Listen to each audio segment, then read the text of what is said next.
interesa, porque realmente es una edición amorosa, con cuidado, ¿no? Esto es muy valioso. Conocí a Karen este año en el cursado de la maestría de dramaturgia de la UNA y bueno, rápidamente nos conectamos, nos entendimos en nuestros universos poéticos y también en algunas formas que entendemos de la dramaturgia. Yo les voy a leer brevemente un currículum de Karen. De Carol. Karen con Carol. Sí, me la complican.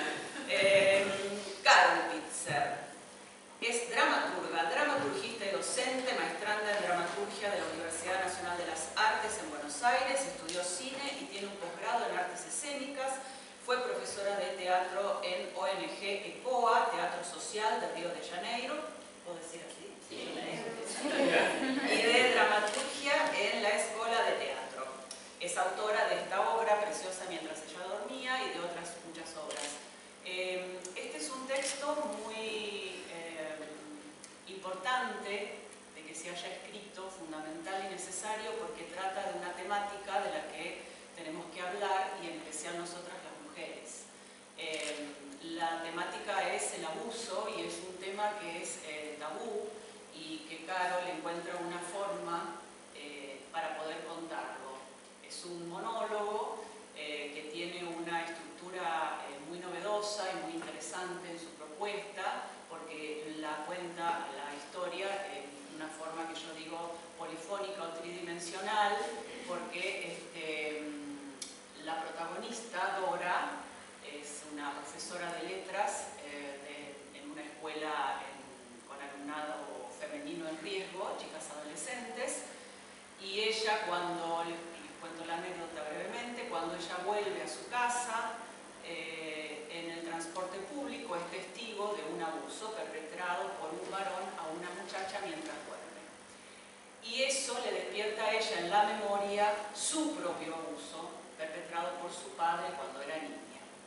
A partir de ahí ella comienza a empezar a memorizar y a recordar lo que le pasó, algo que estaba bloqueado.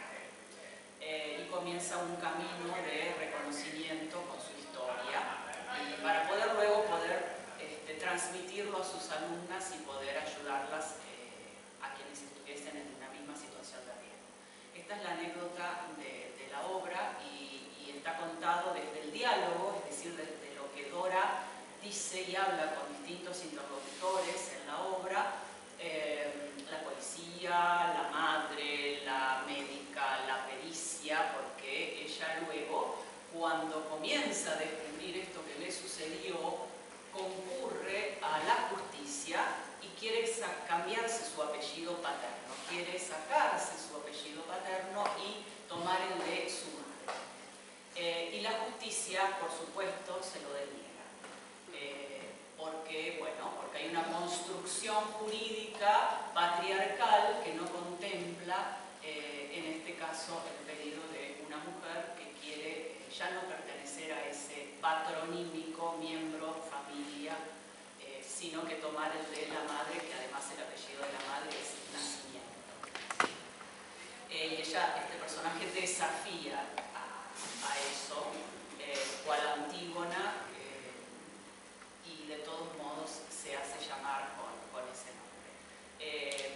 La obra está estructurada en el diálogo de Dora, está en el pensamiento de Dora, porque paralelamente Dora habla con sus interlocutores, pero también su pensamiento aparece desde el recuerdo, desde el pasado, desde lo que a ella le sucedió, y también desde el presente, ¿no? Desde lo que le va cambiando en su forma de pensar, ¿no? En este personaje que se cree culpable por lo que le pasó y que comienza a pelear contra esa culpabilidad y a decir: no, no sos culpable, sos víctima. Y que cuando enfrenta el sistema jurídico es revictimizada, que es el otro tema, gran tema que la obra tiene para mí, que es la revictimización de la víctima, es decir, entra en un sistema legal donde la vuelven a poner en un lugar de espanto, del cual ella quiere salir, sometida a pericias médicas, psicológicas, para finalmente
qué esas fotos? ¿Para qué es eso? Son solo imágenes, registros. Nunca más volví a ver fotos de él. Nunca más lo miré. ¿Qué voy a encontrar en esas fotos? Puedo contarte varias historias sobre esas fotos. ¿A quién voy a encontrar en esas fotos? Una fotografía. La hamaca, el tobogán, el césped mojado, mis pies descalzos. Mi mamá nunca me permitía sacar los zapatos. Esa fue en el patio, él siempre me llevaba a ese patio cerca de casa. Otra fotografía. La calle vacía. Los pies listos para ganar el mundo. No te voy a soltar. Yo confiaba en él. Esa es de mi cumple de 8 años.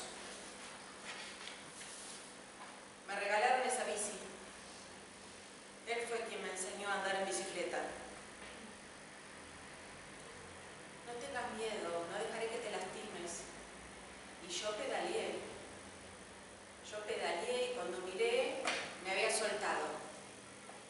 Miré para atrás y él me sonreía. Estaba feliz porque yo volaba solita. Caí. No. Nunca he caído. No sé si caí o no caí. Yo confiaba en él. Él me dejó caer. Mira, lo que pasa es, escucho esas historias sobre esas fotografías desde que fueron reveladas.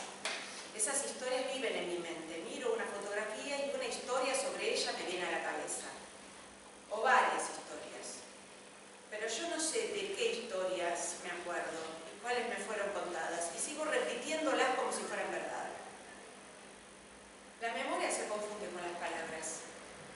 Usted estudió eso, debe saber de qué hablo.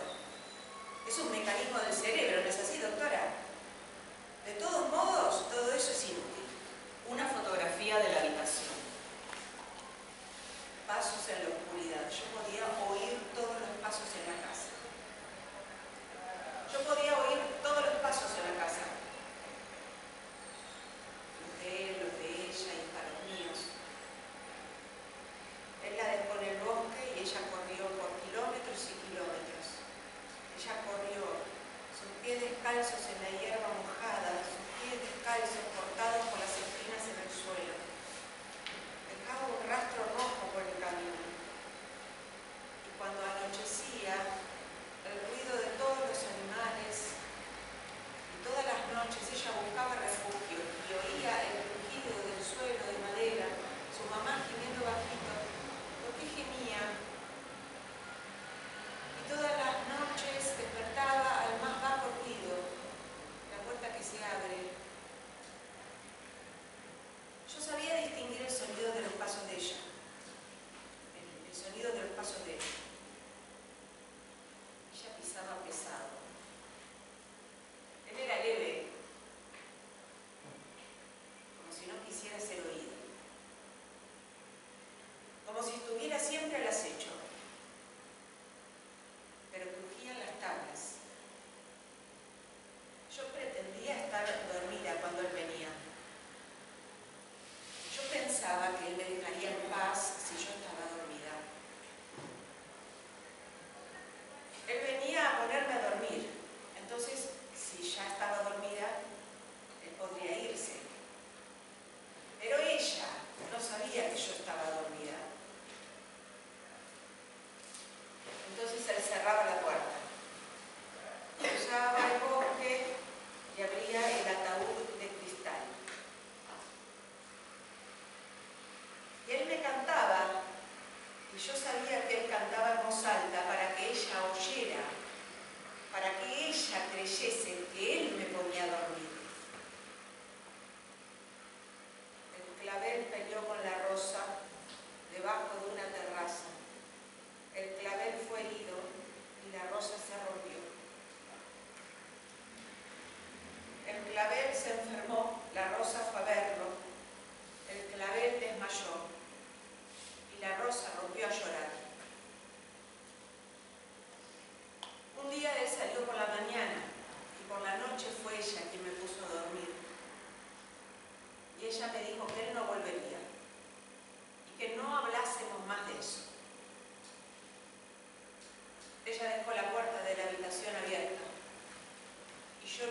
cerré la puerta para dormir.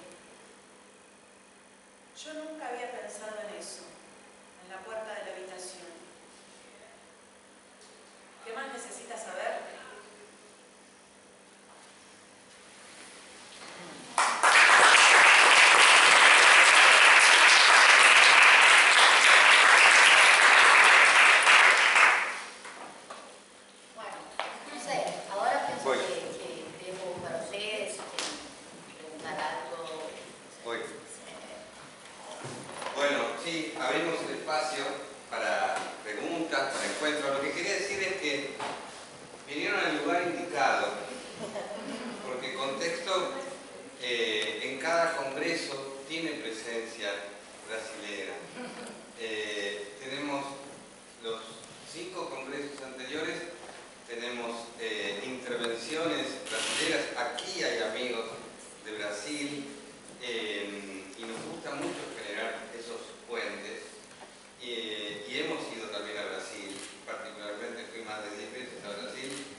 classe intensiva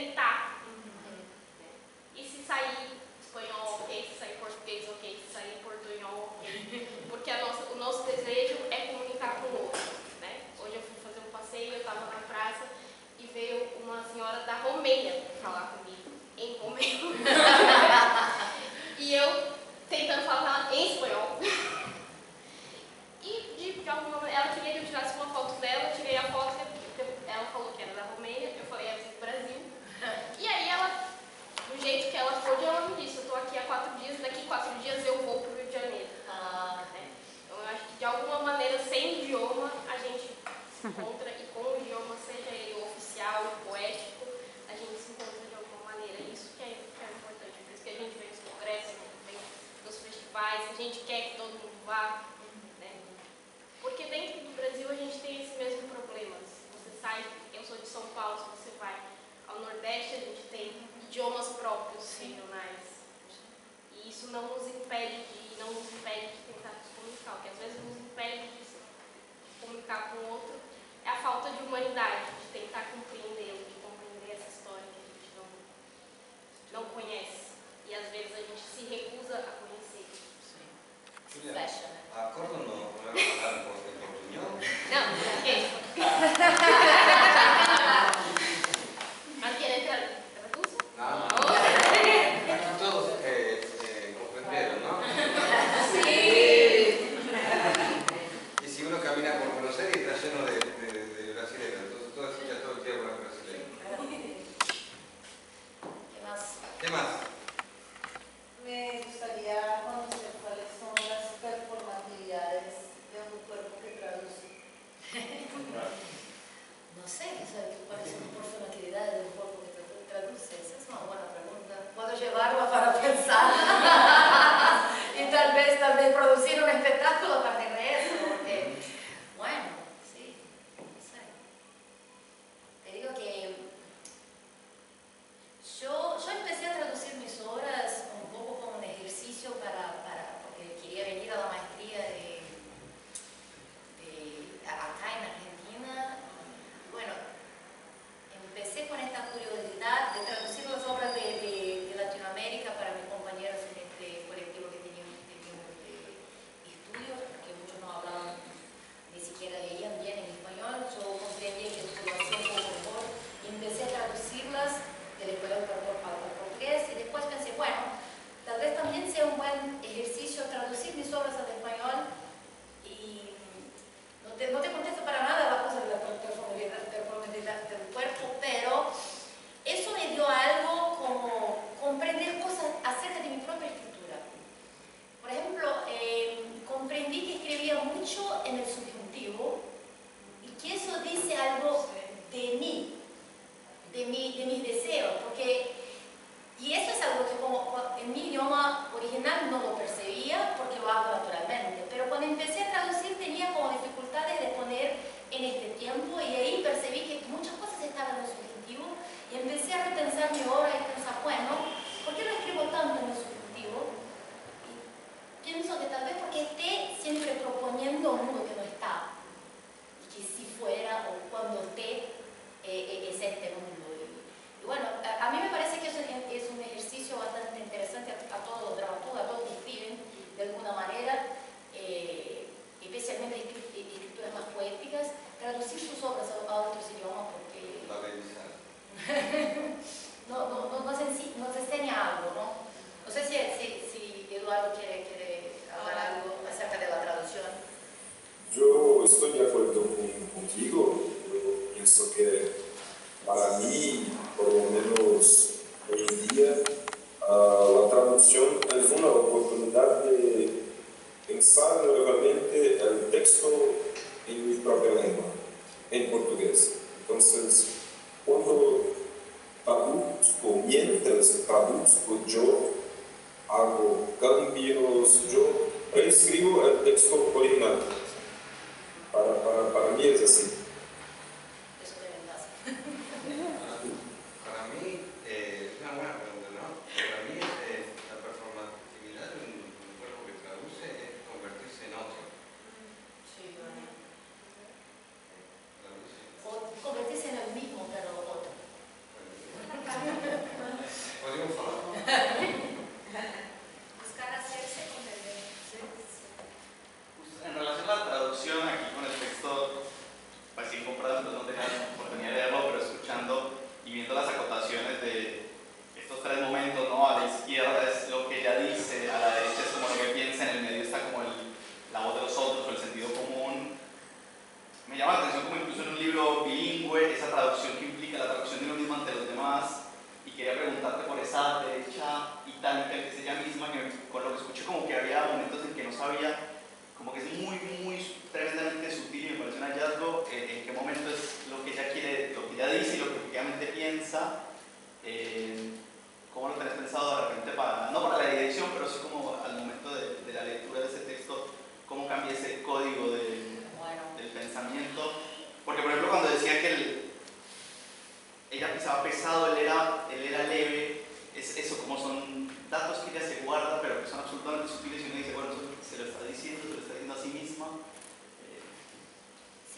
escuché los dos fragmentos lo que pasó acá, en mi cabeza, ¿no?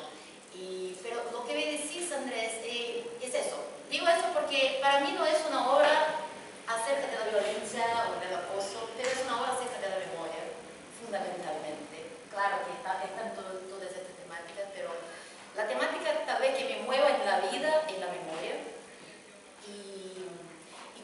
Cuando comprendí esto del trauma, que muchas veces nos hace olvidar algo, y que hay un gatillo exterior que a veces no sabemos qué es, pero que nos saca esta memoria de vuelta. Y que no sé si ustedes alguna vez han vivido eso, de que de hecho algo pasa y que te vuelve una memoria que no sabía siquiera que estaba ahí. Y empecé en la escritura a buscar mecanismos de poner eso en el texto, ¿no? Entonces, si ven en el texto está puesto de una manera que es... de un lado está lo que la personaje dice y del otro está lo que la personaje piensa. Y bueno, lo que pasa es que en principio de la obra habla mucho más y se van infiltrando estos pensamientos. Entonces, en principio es básicamente lo que dice, después empiezan a surgir cosas que no dice, no deja pasar a la palabra y por fin deja pasar lo que interesa. Y que pienso que es un poco lo que pasa con todos nosotros, ¿no? Que tenemos que filtrar los pensamientos para saber qué es lo que puedo decir aquí, qué es lo que tengo que modificar, porque no puedo decir esto de esta manera. A veces tengo que decir al revés de lo que estoy pensando, muchas veces no. Tenemos que portarnos de determinadas maneras. Y bueno, para mí fue un ejercicio formal de eso. No sé cómo pienso que hay muchas maneras distintas de ponerla. Y la apuesta que tuvimos en Brasil en 2017, 18 y 19, que fue dirigida por Eliana Montero, hacían esta... Bueno, teníamos una actriz que era genial, pero le gustó mucho Luciane Guedes se llama, fue una actriz de muchos años de teatro de Tigre. Y bueno, pero también le gustó mucho eso de encontrar los dos registros distintos del pensamiento a la habla, ¿no? En la escena, para que el público comprendiera que acá habla, verdaderamente acá estas palabras le salen de la boca, pero no son hablas, son pensamiento. Y había como recursos estéticos de luz y sonido que también cambiaban como de este momento que estamos en su cabeza, en su mente, y este momento que estamos en la realidad. Pero pienso que es eso, casi no hay acotaciones en la obra, porque a mí me gusta escribir de una manera que de libertad al director que la piense y que llene los huecos como le encante. No sé si te contesté antes. Gracias. ¿Alguien más quiere preguntar, observar? Es que justamente la obra de Eduardo, la que leí ahora, la leí ayer por primera vez, Carlos me envió el texto, y quería preguntarle algo a Eduardo, porque el texto está muy interesante, léaselo por favor. Hay un momento de la obra donde habla sobre esta cuestión que el arte se preocupa más por la política que la política por el arte. Eso es muy cierto. Sí. Y también hace mucho reclamo como la necesidad de una política de la memoria. La memoria debería tener como una cuestión política. Pero con la obra, lo que me resultó la obra, la sensación que me generó la obra es que parece que la obra lo que está buscando es una poética de la memoria. O sea, siento que la obra lo que está tratando de observar en otro espacio lo que está sucediendo en Argentina, de preguntarse a partir de lo que está sucediendo, me parece que es eso. Y te pregunto a vos como autor, ¿sentís que estabas buscando como una poética de la memoria? ¿Por qué quisiste trabajar con otra artista, con el trabajo de Lola Arias?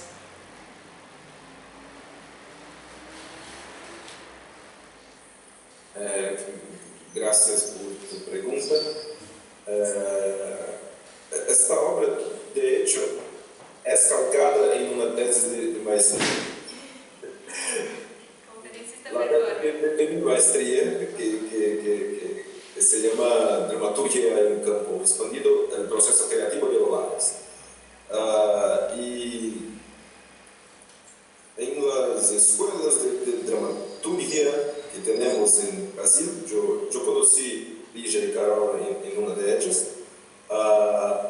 siempre nos dicen para escribir la estructura que el contenido del texto pide.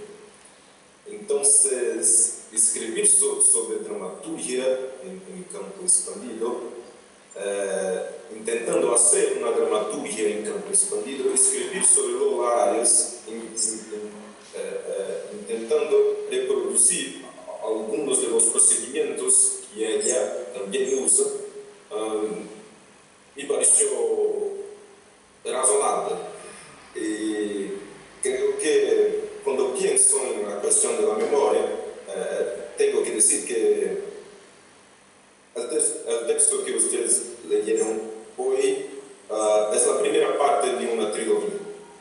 En la tercera parte yo escribí un poco sobre una noción, un concepto de memoria disruptiva, que es un concepto de las artes visuales y que todavía no usamos en las artes escénicas, y que tiene que ver con una mirada al pasado, pero desde el presente. Entonces nosotros miramos el pasado con los ojos de hoy.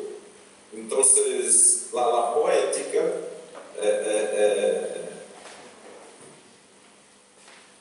es un poco esa, creo que la memoria disruptiva es una memoria que puede interrumpir, ¿es eso? Que puede interrumpir, gracias, interrumpir un concepto, interrumpir una noción, y traer una nueva mirada sobre este concepto, sobre esta noción. Fue un poco eso, y sí, fue una transcripción poética de una obra de teatro verbatim que no es una obra de teatro verbatim. Entonces sí, hay un poco de eso, sí. Gracias por tu pregunta. Bien, ¿alguien más? ¿Tiene ganas de preguntarle? Aprovechémoslo porque después se van a Brasil. Tienen que hablar portugués. Sí. Y ahí en nuestra tierra solamente hablamos portugués. Claro. Sí, ahí. Y aquí hacemos el esfuerzo. Ustedes son. No es una pregunta, pero quería... Portugués, por favor. Amo Brasil. Me encantaría saber portugués. Me parece muy... Les quería contar esto. El único libro que yo tengo traducido de esta manera son dos. Uno es un libro que se robaron de Hong Kong, que es las enseñanzas de Buda, que es como la Biblia en todos los hoteles que los ponen ahí para que uno tenga. Bueno, yo lo agarré y lo tengo así traducido. Obviamente no entiendo nada de chino, y está chino-inglés.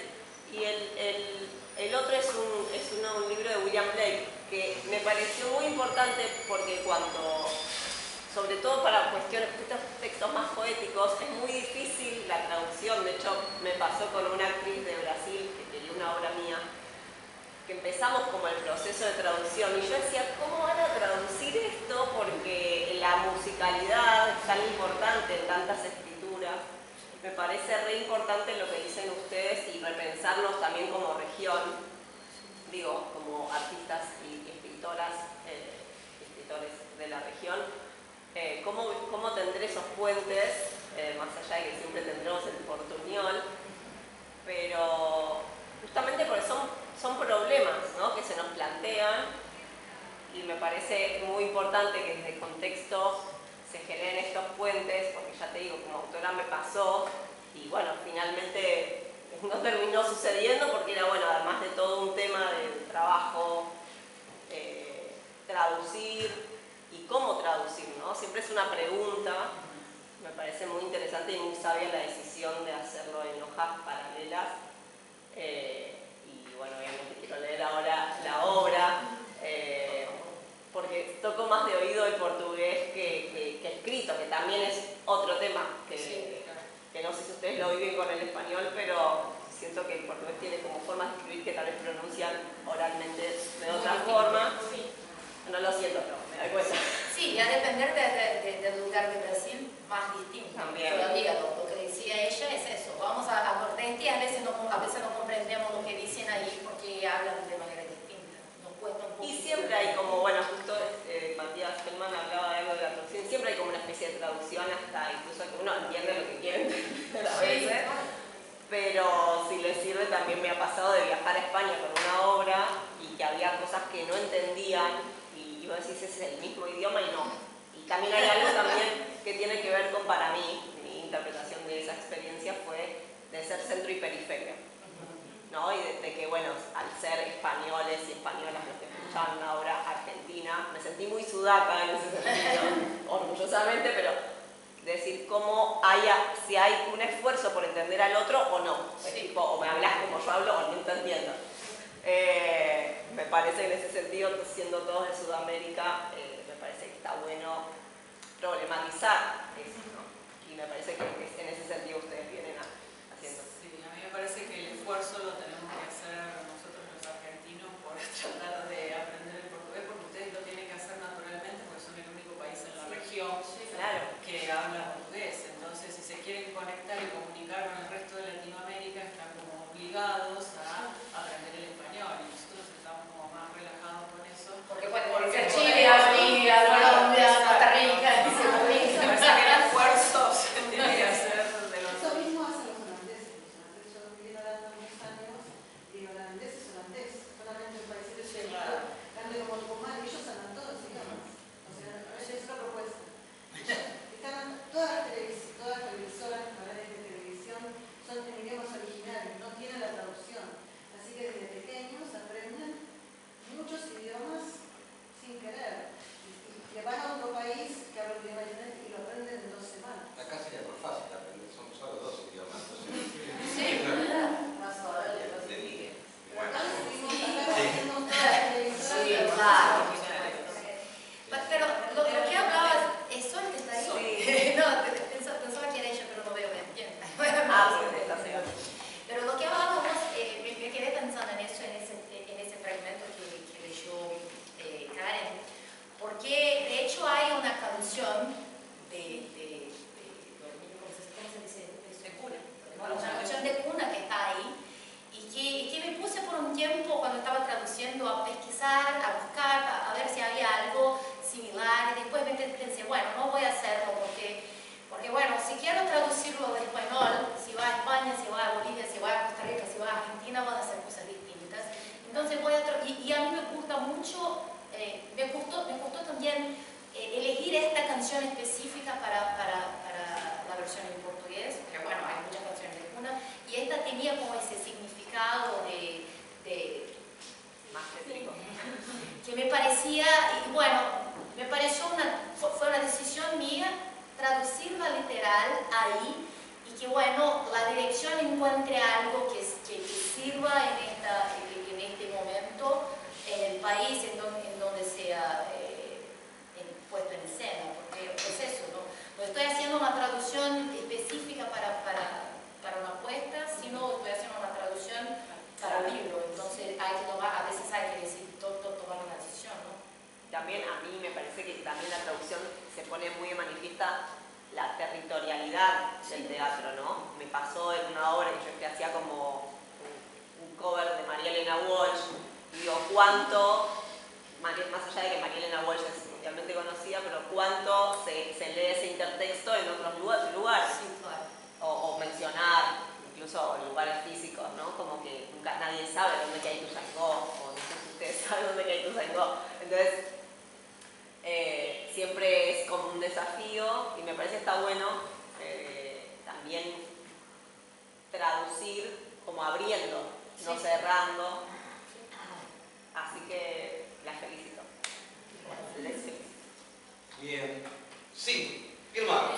Em português. Você quer? Goianês. Goianês. Na verdade é mais um momento assim, porque estou muito feliz de estar aqui, né? Minha primeira vez em Buenos Aires, na Argentina. Romper as barreiras do nosso país,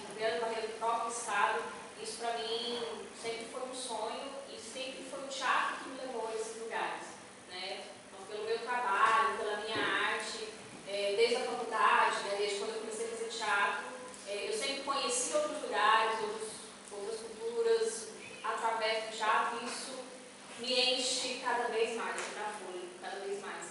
Então, agradecer vocês por também fazer essa ponte, ajudar as pessoas a também atravessar barreiras, né? E acho que a Júlia disse essa questão de humanidade, quando a gente quer comunicar, é quando a gente realmente baixa essa guarda e não, o importante é o humano, né? São as pessoas, são a gente conhecer as histórias e poder falar das nossas histórias. E acredito que a poesia dos textos, né? Esse encantamento que a gente tem das histórias, independente da língua, ela vai chegar. E a sonoridade das palavras, em cada língua também tem um encantamento muito rico, muito bonito. O espanhol sempre me encantou muito, né? Então ouvir, ter que treinar um texto para trazer em espanhol para vocês, nossa, me deixou nervosa. Meu Deus, eu tenho que estudar um texto espanhol, eu tenho que falar espanhol. Mas é um exercício que nos enriquece muito, né? Enquanto humanos, porque é valorizar uma cultura nossa, uma cultura que está tão próximo das nossas ancestralidades também, que fomos juntos, né? Caminhando essas histórias. Então, parabéns, meninas. Pra gente pareceu incrível, uma loucura. Tipo, a gente sai do Brasil para conhecer vocês que são do Brasil. Foi muito legal. E acho que é um pouco isso, né? As fronteiras, elas não existem, na verdade. Sim. Elas são apenas algo que impuseram sobre nós, nós países colonizados, sobretudo, e a gente acabou aderindo ao que nos deram, né? Então, assim, nos colocaram no Brasil e falaram, vocês falam português, e toda a América Latina que está tão perto e para nós fica tão longe, assim, tão inexplicavelmente e paradoxalmente distante da nossa realidade. A gente estava aqui vendo as palavras e eu estava mostrando para ele assim, o trabalho, H aqui, LH, se fala ali. E aí ele, nossa. Então, assim, às vezes palavras até que se escrevem igual e a gente fala diferente, tem outra pronúncia. É muito interessante, realmente, é muito enriquecedor o trabalho que quando a gente mesmo vai fazer de se educar, assim, sabe? De tentar conhecer, porque é isso, não nos deram essa oportunidade, né? Nos colocaram no mesmo território e nos separaram, até como uma forma ali de nos deixar quietos, mansos, porque assim a gente não conhece uns aos outros e não se fortalece, não se reúne.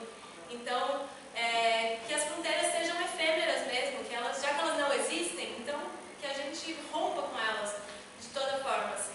Acho que esse é o trabalho mais importante. E não só as fronteiras da América Latina, mas dentro do próprio Brasil também, sabe? Acho isso muito, muito massa. Conhecer vocês foi muito legal. Até porque o português do Brasil também é um português muito único, porque não se fala esse português em outro lugar, né? Então a gente está isolado dentro da América Latina, porque por mais que tenha diferença do espanhol aqui para o espanhol na Colômbia ou no México, existe algo comum. E o nosso português ele é muito distinto de qualquer outro lugar que fale português. Então a gente está de alguma maneira isolado do nosso continente, isolado de todo o resto. Por eso es interesante lo que comenzaste diciendo para mí el portuñol es una lengua liminal. Sí. Es decir, y ahí está lo performático que hablaba recién Paola. Si hablamos todos a partir de este momento, ya, en portuñol, agora, vamos a hacer ¿sí? Hacemos, y es una lengua liminal que estamos poniendo en práctica nuestro cuerpo, nuestra voluntad, nuestras ganas de encontrarnos. Estamos poniendo una acción política. Correcto. Sí, y decimos que el título del proyecto, Frontera Efémera, está en portuñol, lo sabemos, está en propósito. Frontera en portugués es fronteira también, y efímera, ¿no? Juntamos palabras de los dos idiomas a propósito porque nos parecía algo útil. Hay un film de un brasileño que se llama Portuñol. Sí. Está en plataforma, que es muy bueno porque toma la frontera, ¿no? de Argentina, Paraguay y Brasil, y cómo que pasan